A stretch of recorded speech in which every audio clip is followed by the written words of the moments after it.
Get ready, folks. The war on inflation is about to get ugly. The Federal Reserve is hell-bent on continuing to raise interest rates to slow the economy.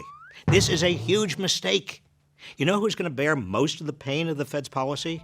Not powerful corporations that are ratcheting up prices to pad their profit margins, not corporate executives, not Wall Street, not the wealthy, and not the upper middle class.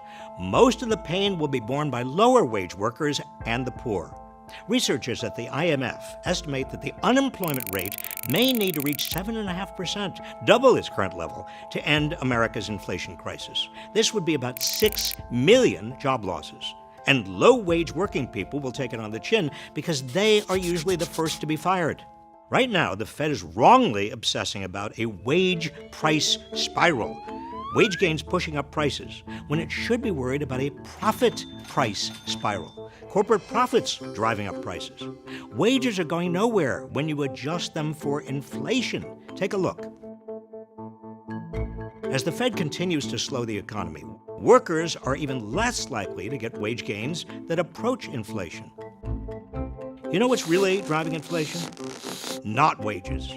Not government spending. Republicans are dead wrong when they claim the American Rescue Plan is a main driver of current inflation. Families are no longer receiving that money. Plus, it was necessary to help them stay afloat for part of the pandemic.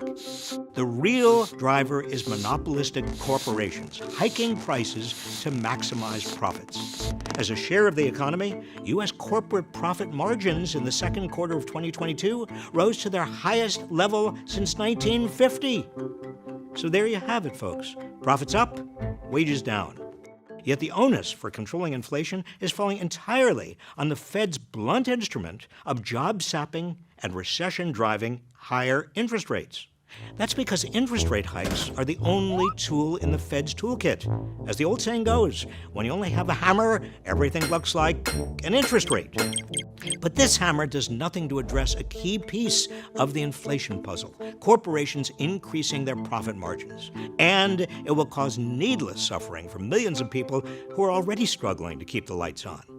Instead of raising interest rates and slowing the economy toward a recession, Congress and the Biden administration should be taking aim at corporate price gouging. How? With a windfall profits tax, bolder antitrust enforcement, and temporary price controls. Know the truth and urge Congress and the Biden administration to put the burden of fighting inflation where it belongs, on price gouging corporations, not everyday working people.